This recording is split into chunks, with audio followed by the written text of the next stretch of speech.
morning, everyone. It's a pleasure to be here in Panama. I write a lot about money, so I work for the Wall Street Journal. So it's really a pleasure to meet the people that grow this commodity, especially the growers, and then really make this market. So we really need to put a human face on this market, which is electronically traded. Often it feels like it doesn't have a face. So thank you for having me here. How is coffee different from other commodities? How is it different from corn? How is it different from copper? How is it different from oil? Number one, there's less government support for coffee compared with other commodities. And it may not seem that way because I know a lot of your nations do have programs such as soft loans. There are programs, farmer support programs, there are minimum price supports. But compared with other commodities, maybe sugar, cotton, there's a lot less government subsidies out there, and the market is a lot less protected, and that's mainly because it is an export crop. So farmers may feel like they're a little bit on their own because they are.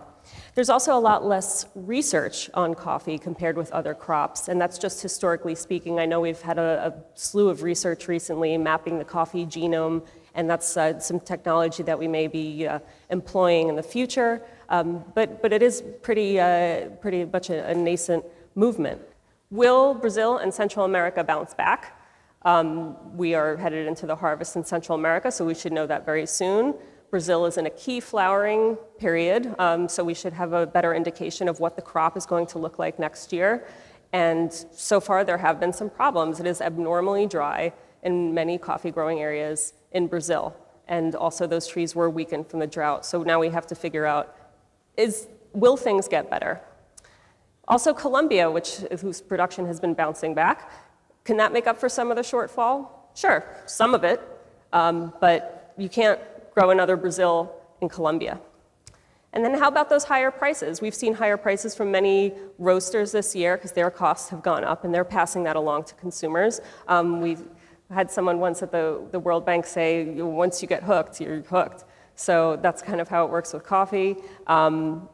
But will those higher prices hurt demand? We have seen in the past problems with demand slightly during the financial crisis. Maybe people cut back a little bit, but it's not so dramatic. So I'm going to end on a question. Ojalá que llueva café. Many of you must know the song, May It Rain Coffee. And I leave it as a question because is that a good thing? Is it a good thing when you have excellent production but your prices are low? Would you rather grow a top lot, but a smaller volume of that top lot and get a higher price? Is it a good thing if Brazil has an excellent harvest? How does that affect people who are 5,000 miles away from Brazil?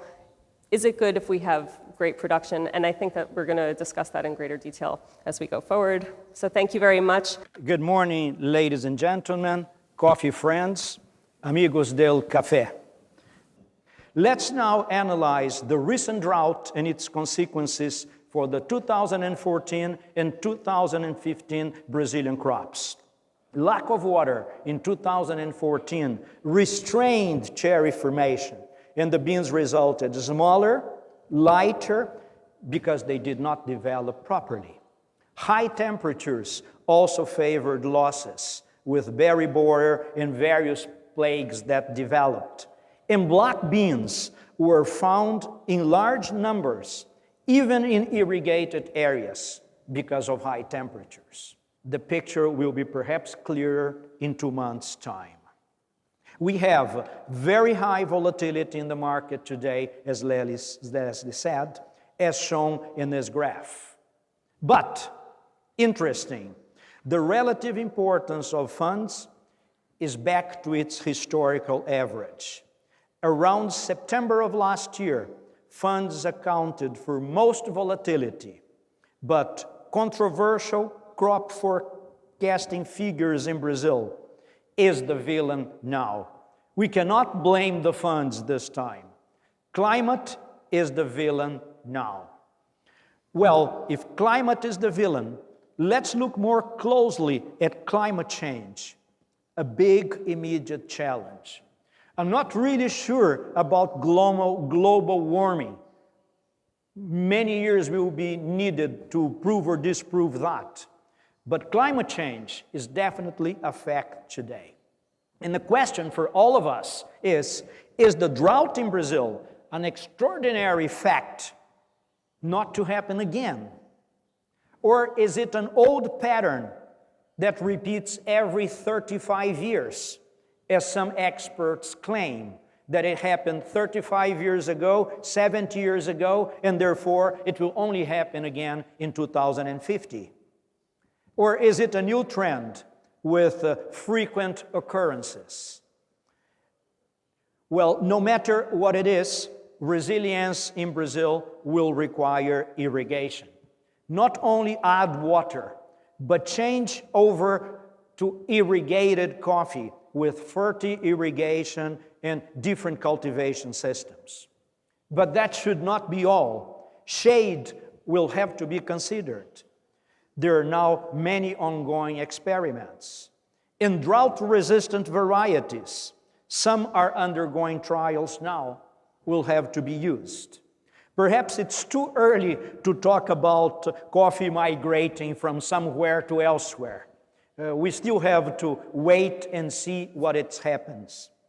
But we will have to learn to mitigate, to create resilience to climate change. And that's where I say I count on Brazil on being very inventive and very creative.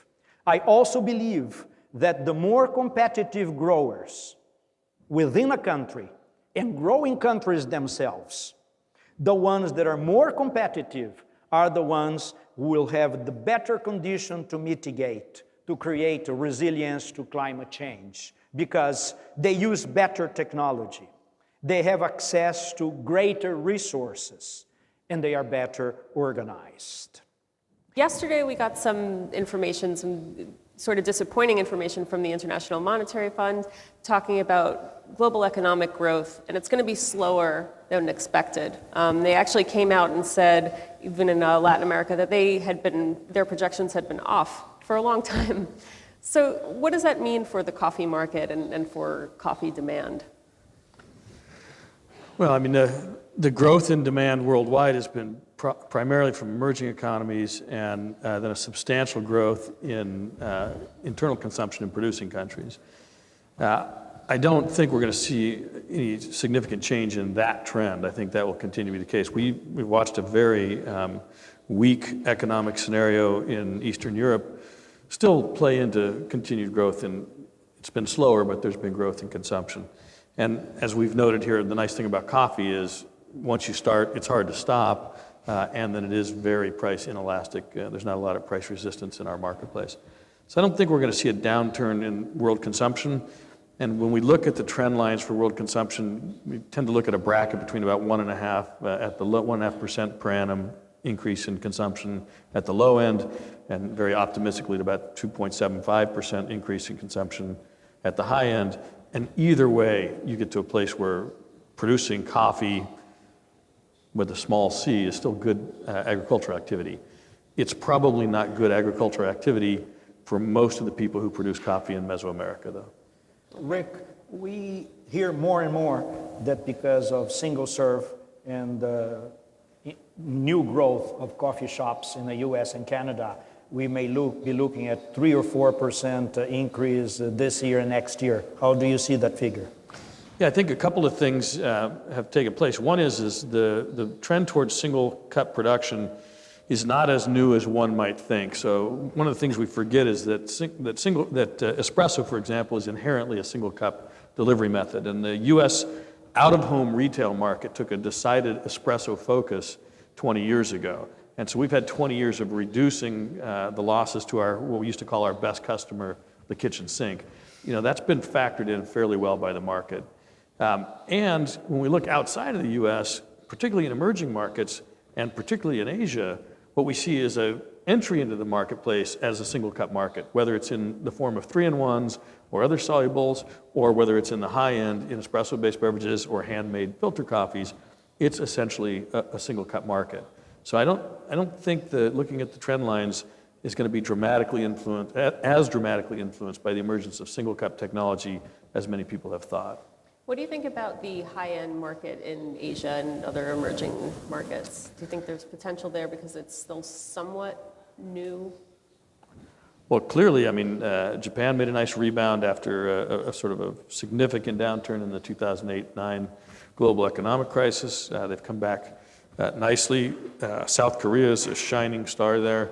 The potential of China is an utter unknown, but even if with just minimal growth in the marketplace there, it has a resounding impact in the rest of the world.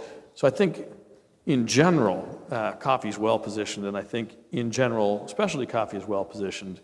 The things that remain to be seen are how competitiveness plays out in the production side, and I have to say that there's some real challenges for mid-market washed Arabica, and then how the climate change model plays out.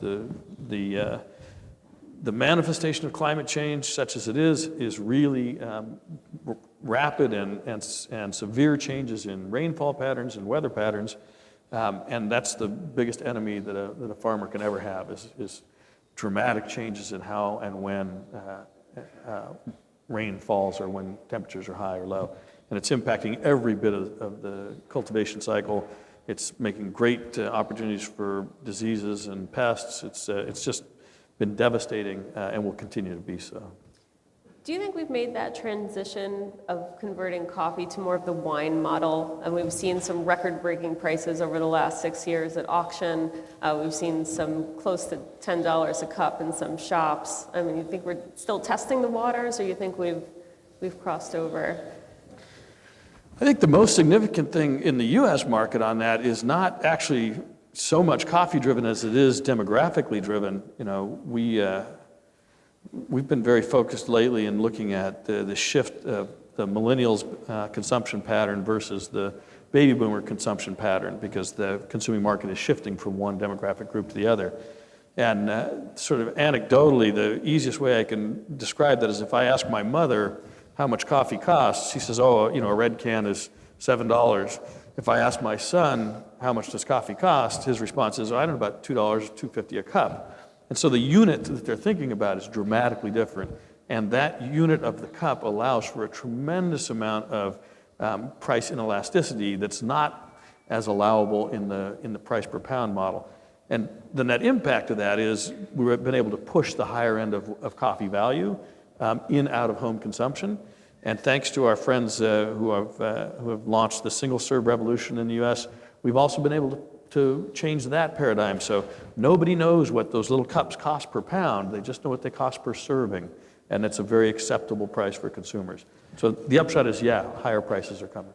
That's why your comment yesterday, Leslie, that probably Brazil is already the largest consumer in the world in terms of coffee sold by pound in a supermarket, because the U.S. has shifted so much to several types of single serve, and that less and less coffee is being bought at the supermarket, whereas Brazil is still beginning in the process.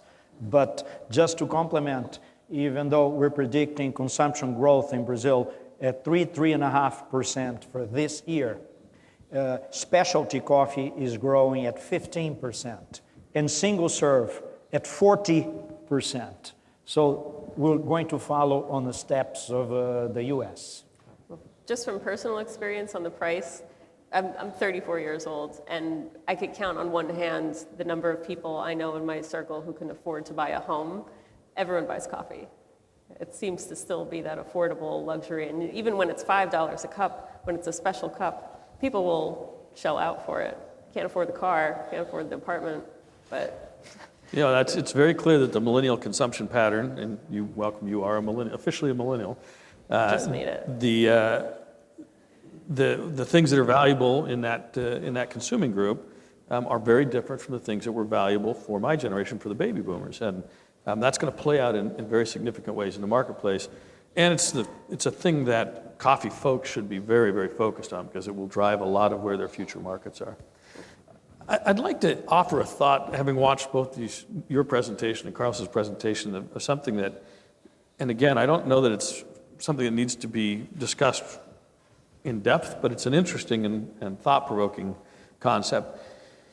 We talk a lot about the market for coffee, and this very marketplace that we're talking about is a great sort of manifestation of capitalism at work, and we sort of look at unrestrained trade taking place in our markets. But I would ask you the following: which three countries in the world have had the most government interventions in coffee? Say Brazil, Yes. Colombia. Yes. May I correct, Brazil until 1989, there is no government. Support. The only thing the government does in Brazil today is financing. It's a totally full market. And a very well-developed university system, a very well-developed extension service, a very well-developed... Of course, but that depends on how you call control. Control is on the market or supplying just services. Interventions. So if you just look at the biggest interventions where money was channeled into the system from public sector sources, the number 1, 2, and 3 are in order: Vietnam, Colombia, and Brazil. What else do we know about those three countries? They are the 3 largest producers of coffee, and they are 3 of the top 5 successful producers in coffee. I buy your argument, Rick. I just don't like the word intervention, because intervention sounds to the International Trade Organization that you're doing subsidizing. That's not the case. Let's talk about public sector funding. Okay, I agree. Then I fully agree, 100%. So that's a thought to carry around with you, and it's an interesting thought to carry around with you because it speaks volumes to what the future for other producing countries might be, good or bad, and how dependent it might be on public sector investment. At P&A, we predict that by 2020, only 8 or 9 countries are going to be producing 90% of the world's coffee. So something has to be done if we want to preserve diversity. And price alone will not solve this problem on a large scale. Price will solve the problem at the boutique level. And I would suggest and have suggested often that Panama, where we sit today, is an interesting model of what happens if there's not public sector investment. You let the private sector completely run its own investment cycle here. And just to put it in perspective for you, this country at its peak produced about 300,000 bags of coffee. Today produces about 150,000 bags, consumes about 100,000 internally. Internally this year, this past crop, the cherry price was above New York C. So that gives you some indication of the value equation internally. They exported about 50,000 bags, but almost all of that 50,000 bags was exported at very high prices by highly sophisticated, highly resourced farmers who had a direct-to-market strategy.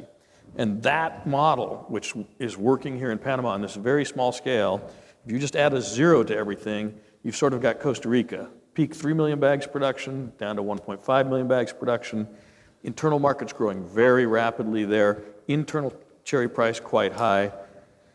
Export prices quite high, and you're starting to see more and more direct-to-market strategies out of highly sophisticated, well-resourced farmers in Costa Rica. And this is likely the future of coffee production in Mesoamerica if there's not substantial public sector investment. And why do we care? Because 500,000 or more people derive their living from coffee in Mesoamerica. And the model I've just described leaves the vast majority of them without an alternative. So public sector investment is going to be the key for the future of coffee in Mesoamerica. Price alone from the private sector will not solve the problem. It's a matter of yield, and it's a matter of market participation. And they have some of the highest costs of production in Mesoamerica as well. Very high cost of production, yeah.